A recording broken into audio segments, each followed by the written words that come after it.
The marble floors of Al Majid Plaza gleamed under the golden afternoon sun. Luxury cars lined the entrance, Lamborghinis, Rolls-Royces, Bentleys, all belonging to the kind of people who wore confidence like cologne and arrogance like armor. At the center of it all stood Karim al-Haddad, a man whose wealth was whispered about in boardrooms and envied across continents. He was only 38, but already worth $500 million. A sharp suit, a sharper tongue, and a heart encased in gold and glass. That afternoon, Karim wasn't in a meeting or a business negotiation. He was simply bored, and boredom, for men like him, was dangerous. It made them cruel. He strolled out of the cafe, espresso in hand, surrounded by his entourage of young investors and socialites who laughed at every word he said. The marble stairs led down to a small courtyard where vendors sold flowers, handmade crafts, and trinkets tourists adored. And there she was, a young woman sitting on a wooden stool, a basket of red roses before her. She looked simple, her abaya faded, her scarf plain. Her hands, though clean, were rough from work. But what caught Karim's eye wasn't her looks, it was her calm. While everyone rushed by, she sat there quietly, like the noise of the world couldn't reach her. He smirked. Perfect, he muttered. Part 2. The challenge. Hey, Karim called out, walking over. His voice carried authority. People turned to look. The girl looked up, startled but not frightened. Her eyes were a deep brown, steady, warm, unshaken. Yes, sir? She said softly, in accented English. Karim tilted his head. How much for these roses? 10 dirhams each, sir. He chuckled. 10 dirhams? For these? You must be joking. The entourage laughed behind him. Her cheeks reddened slightly, but she didn't look away. They are fresh from the farm this morning. The price is fair.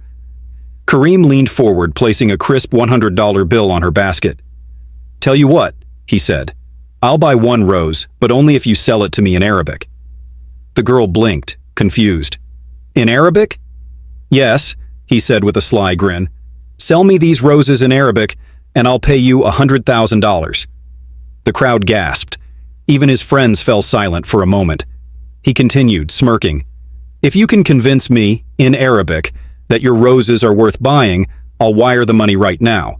But if you can't... He waved a hand dismissively. Well, at least you'll have my $100 tip. The girl looked down at the roses, then back at him. Why? She asked softly. Because, he said, sipping his espresso, I want to see if anyone selling roses on the street knows anything about the language of business.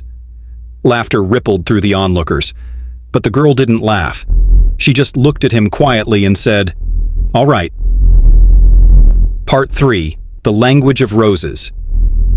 She took a deep breath and began to speak, not in English, but in Arabic. Her voice was smooth, rhythmic, carrying a strength that silenced the plaza. هذه الورود ليست للبيع فقط، إنها رسائل القلوب التي لا تتكلم. These roses are not for sale only. They are the messages of hearts that cannot speak. The air seemed to still. كل وردة فيها قصة حب أو اعتذار أو شكر. أنت تشتري وردة لكنك في الحقيقة تشتري مشاعر إنسان. Each rose carries a story of love, apology, or gratitude. You think you buy a flower, but in truth you buy a human feeling. Even those who didn't understand Arabic felt the depth in her tone. Her eyes shone, not with tears, but with pride. المال يشتري الأشياء، لكنه لا يشتري المعنى. وهذا المعنى هو الذي أبيعه. Money buys things, but not meaning, and meaning is what I sell. The courtyard fell silent. Even Karim's friends stopped smirking. She picked up one rose, its petals glowing red under the sun, and held it out to him. Sayyidi, laysatil wardatu. Chapter 1. A Garden of Dreams. 2 years had passed since the day Karim met Layla at the plaza. The world had changed for both of them. What started as a small shop selling roses had become Rue Al-Ward Foundation, a growing network of artisans, widows, and refugees across the Middle East. They were no longer just selling flowers, they were selling hope. Karim stood on the balcony of his Dubai office, overlooking the city skyline. The morning sun reflected on the Burj Khalifa, golden and sharp. His phone buzzed. It was Layla. "Good morning, Mr. Kareem," she said, her voice calm and familiar. "Layla," he smiled. "How many times do I have to tell you? Call me Kareem." "Old habits die hard," she said, laughing. "Anyway, we got the shipment from Jordan. The roses arrived fresh. We'll have the first international batch ready tonight." He felt pride stir in his chest. "Perfect.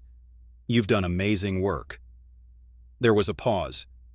Then Layla said softly, "It's not just me, Kareem. You gave us the chance. We just watered it." Her words warmed him. "Then I guess you turned my business into a garden." "You planted the seed," she said. He chuckled. "And you made it bloom." Chapter 2. Whispers of the Heart. That evening, Kareem visited the main warehouse. Dozens of women were working, arranging roses, crafting bouquets, packing them for delivery. The air smelled of petals, perfume, and purpose. He spotted Layla near the back, her sleeves rolled up, her hands gently wrapping a bouquet in gold paper. "You still work like one of the staff," he said, smiling as he approached. She looked up. "I am staff." "You're the director of operations, Layla. You're supposed to be giving orders, not cutting ribbons." She smiled, brushing a petal off her scarf. "You can't give orders if you don't understand the work." He paused, watching her with quiet admiration. She didn't just manage the place. She belonged to it. The people respected her not because of her title, but because of her kindness. "You remind me of my mother," he said quietly. Layla's hands froze for a moment. She must have been wonderful. "She was," he said. "She taught me Arabic through poetry. When you spoke that day at the plaza, I felt like I was hearing her voice again." Layla looked down, shy. Sometimes words find their way through us, from the ones we've lost. Kareem smiled faintly. Maybe that's what she did. Their eyes met for a moment too long. Then a worker called out, breaking the silence. "Miss Layla, the delivery truck's ready." She nodded quickly. "Coming." And just like that, the spell was broken. Chapter 3. The Invitation. A week later, Kareem received an invitation from the Emirates Philanthropy Council. The foundation was to receive an award for humanitarian impact, and Layla was to be honored on stage for her leadership. At the event, under the golden chandeliers of the Dubai Opera Hall, Layla stood at the podium, wearing a simple emerald dress and a modest hijab. Cameras flashed, reporters whispered, but she looked serene. "When we began," she said into the microphone, "we only had a basket of roses and a dream. We didn't sell flowers. We shared emotions. Today, every rose we sell carries a story. Of a mother feeding her children, a refugee finding her place again, a man rediscovering kindness. We are not a business. We are a garden of souls." The hall erupted in applause. Kareem, sitting in the front row, felt his chest tighten.